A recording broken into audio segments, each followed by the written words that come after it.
we're going to make a sandbag. I'm going to be making my sandbag as a replacement from one that I used a long time ago. But you can follow these same instructions to start from brand new. The only thing you'll need is the fill material. I recommend rubber mulch, and if you need a little extra weight, you can add river stone. I'll show you that when we get into the original bag. Let's get started. I'm going to be upgrading my old tired duffel bag with this new duffel bag, and I'll show you the contents along the way. Now, a couple of tools that you'll need before you start: zip ties, something to cut it with, a pair of pliers. I have a knife blade as well to get rid of this extra strap, and then of course duct tape to finish the closure. The last thing that you'll need is your fill material. This bag has rubber mulch and river stone, so it's a good mix of bulk and load without having to deal with the small but not insignificant inconvenience of sand. If you've ever trained with actual sandbags, you know that as soon as they become compromised, they become a nightmare because there's always sand leaking out. You can't do a workout without having grit all over your body or sand going into your eyes. So to avoid those problems, I recommend the rubber mulch and the river stone if you need a little bit more volume. Let's get right into building this, and we'll talk more about it along the way. So the bag that I'm using is a military surplus style duffel bag. I'm just going to take this metal latch out of the way first because we're not going to need that. This is destroying it, but not important. I bought this bag specifically for this sandbag. The second thing I'm doing here is just to cut off this extra strap. This is not necessary. Be really careful when you do this because you don't want to ruin your bag. Otherwise, everything's wasted. Now, of course, part of the challenge of sandbags is that you're lifting an odd object that doesn't have any handles. So it always makes me kind of chuckle when I see a sandbag with a bunch of extra heavy-duty handles. Not really the point of what you're doing. Now we're going to get this thing into position, and then we're going to do a transfer to move all that rubber mulch and river stone. Here's an example of it right here. It's about a 1/4 inch size chunk of rubber. Probably difficult for you guys to see, but we'll bring some up close to the camera before we close this thing up. I'll tell you that this is a little bit of a moment here as we retire this yellow duffel bag. This was actually made by my grandfather, so I'm going to keep it, but I have written on here just a little bit of a reminder. This is a good ritual when you're working out. Try one more time. And the cool thing about fitness is that it really is the try that gives you the benefit. When you're doing a workout, it doesn't matter if you're able to successfully lift the weight. It's the try, it's the tension in your muscles in the attempt. That's what's already your training stimulus. Let me show you here the insides of this. I'm just going to bring a handful up close to the camera. This is our river mulch. You can see here we have some rubber mulch, and this nice river stone. So we have some load, we have some bulk. We don't have to deal with that crud of the sandbag. Let's put this all together in here.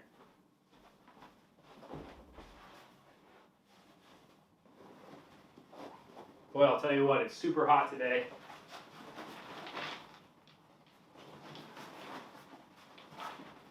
You guys will be the first ones to see if I make a huge mess here. It'll be all right.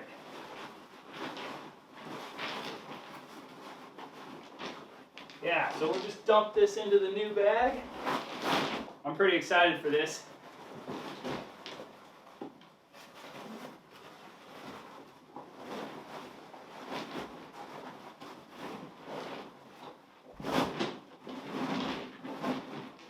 Now this sandbag is definitely larger than my yellow duffel, and I bought that on purpose. This is the medium-sized bag on the link that I provided. You could maybe get away with the small bag, but remember that part of the challenge of the sandbag is the unusual load. So it's okay if this shifts around. It gives us a little bit of trouble while we're moving it. It's part of the point. Almost got it here.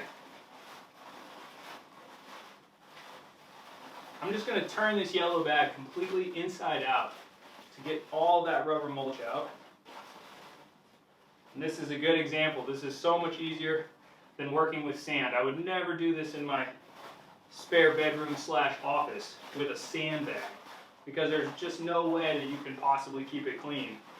But with rubber mulch, it's a heck of a lot easier. All right, gather up these little pieces that fell out and we'll get into the process of closing it up.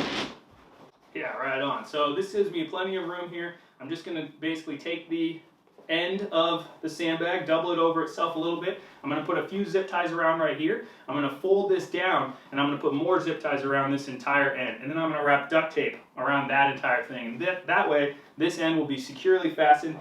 You'll still have this load that shifts and moves around inside of the sandbag.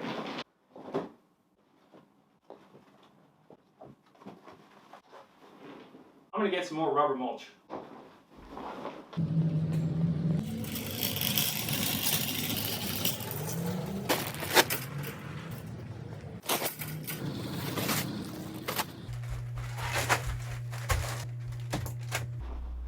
Alright, we are back and we're going to do the rest of this sandbag. So we got our stuff from Home Depot and now we're going to finish off the build of the sandbag.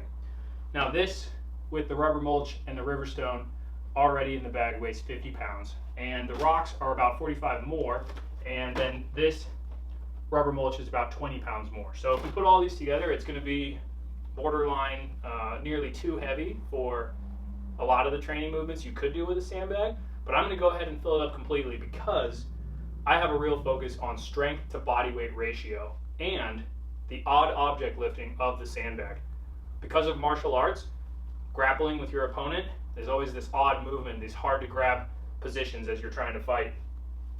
And so I want to make this bag pretty heavy so that I can mimic that opponent on the martial arts mat, and pretty awkward as well. So I'm going to combine all this stuff together. It's going to be a sandbag that may be heavier than you might want if you're a new athlete who's not been using the sandbag so often. All right, let's get into it. So just trying to try to do this with the littlest mess that we can. Get the rocks going in here next. So, pond pebbles.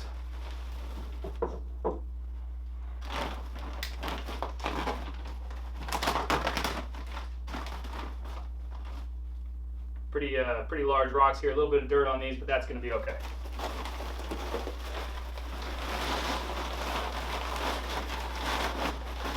So I'm just going to put this bag completely inside and then bring the bag out.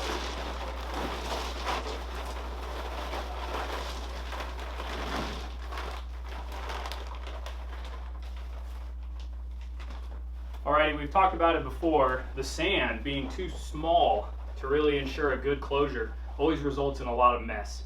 Much more trouble than it's worth. Rubber mulch and rocks might be a little bit rougher as you're using them. A little bit harder on your body and a little bit more uncomfortable. But when it comes to the home use, I think they're superior because we don't have to deal with that mess of sand coming out.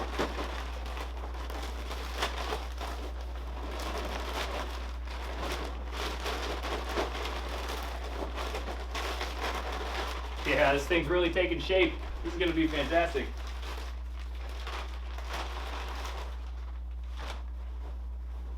Okay, now let's talk closure. Wow, this is awesome. Okay, so for the closure, what I'm going to do is I'm going to take this sandbag and I'm going to basically fold it in on itself a few times to make that top opening rather small. I'm going to put a zip tie around this here, and then I'm going to fold this over and I'm going to put more zip ties around. So there's actually zip ties supporting the main binding zip ties, and then I'm going to wrap duct tape around all of that. So we'll get into that next. Let's get a real good fold. Make sure this is easy for you guys to see. Oh man, this is going to be an awesome training tool. It's already hard to lift. That's the point, right? We want our strength training to be challenging. We want our sandbags to be awkward in shape, in size, and of course in shifting. We want them to be able to shift and move.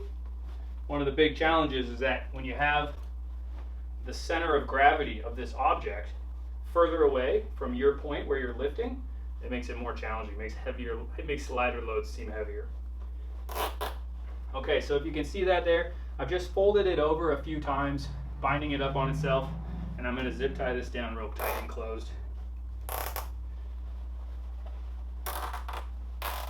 Okay, not that zip tie because I broke that one. Let's try again here. Now remember, when you pull on these zip ties, you just want to get them tight, but not too tight.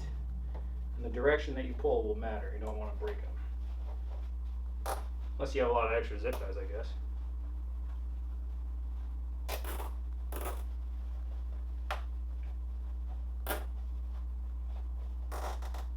Okay, first one's on there, and we're just going to continue that process. So you can see I've bound this shut. I'm going to give myself enough distance here so that I'm going to be able to fold this over and then have additional zip ties going around right here. That way to reinforce. There's another cool method with the sandbags you can do where you use a tennis ball and a metal ring. It's a good method as well. That's great for sand. It forms a nice tight seal. But it's unnecessary because we're working with the rubber mulch and the rocks.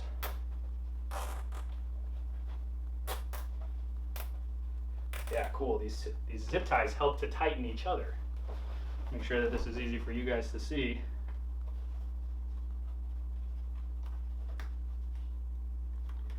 Now, I don't think anyone's ever done up their sandbag and said that it was closed too securely. So keep that in mind as you go here, right? Unless you're in a real tough market for your zip ties, I suggest using more than you think you need rather than less. And I have here a pair of wire snips that I'm going to use to close these off, cut off their tails. But remember, when you do that, you don't want those tails to be so sharp that they become dangerous.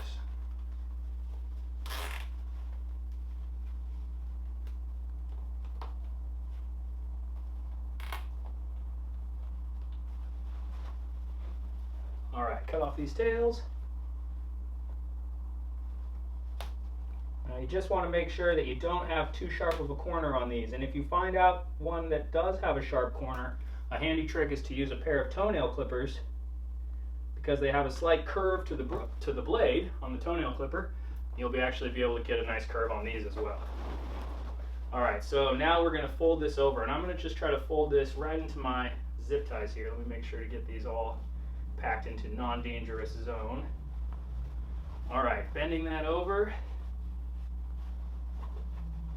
Now we're going to put in some additional zip ties here. We have to make sure that we keep our fabric pretty tight.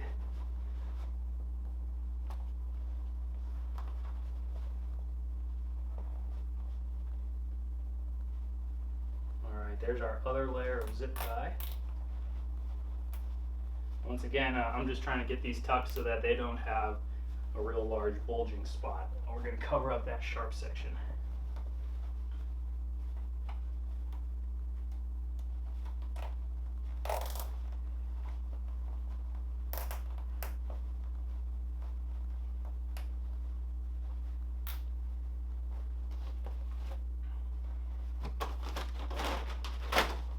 Looks like I have 12-inch cable ties, in case you're wondering, 12-inch ties.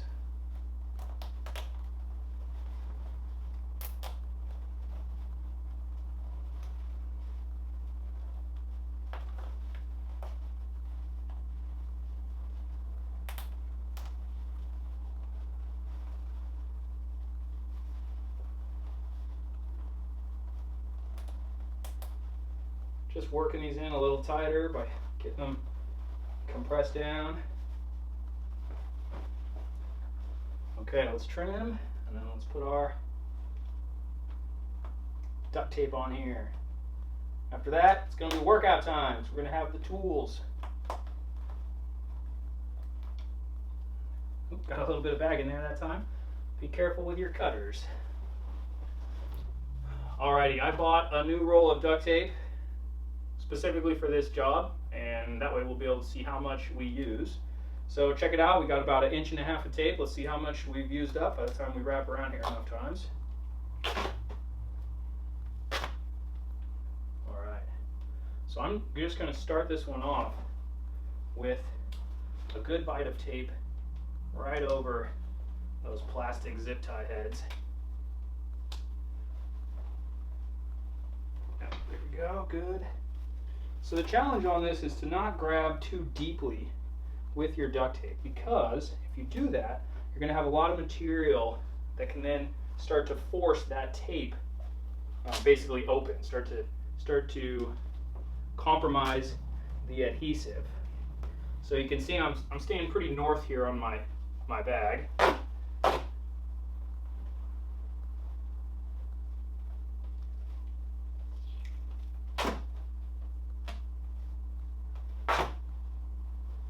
I'm going to put a pretty large amount of duct tape on this, so make sure that we have good coverage. Remember, this tape's going to stick best to itself.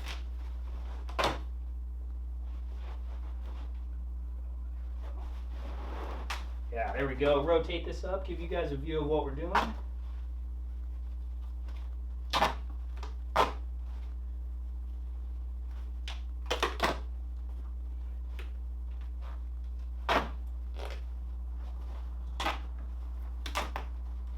Wow, looks good, looks good.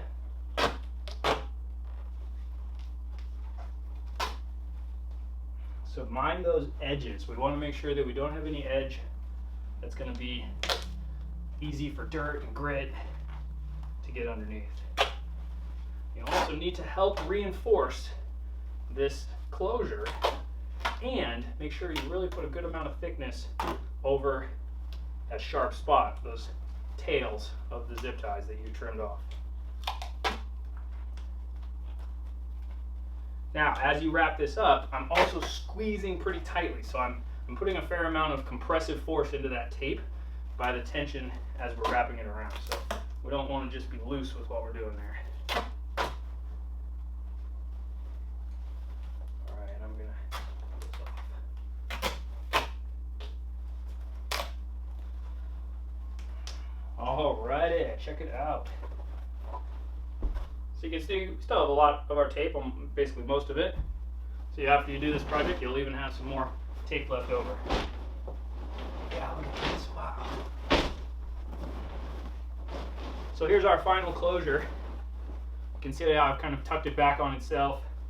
I do have this bit that's hanging off, and if I had done just an even tighter job with my zip ties, I could have minimized this. But I like to have a little bit of play here because that gives us room for this movement. If we tighten this up so tightly, if we bind all the equipment together, and this is true for sand as well, when this bag is inevitably dropped, you know, of course when we lift we should lower, but when it's dropped, when it slips out of someone's hands or when they throw it down to the ground, if the material is tightly packed in here, it can just burst the sandbag seams. It'll just break it wide open. So we need to have a little bit of room, we need to have a little bit of slack in this material so that when we're moving it, the sandbag and the rock material inside can move and have that freedom so it doesn't damage the bag. Let's put our tools away and we'll give this thing a try. All right, the inaugural lift. Let's see what we think. Oh, one more tool. All right, let's give this a try. We'll go weigh it on the scale.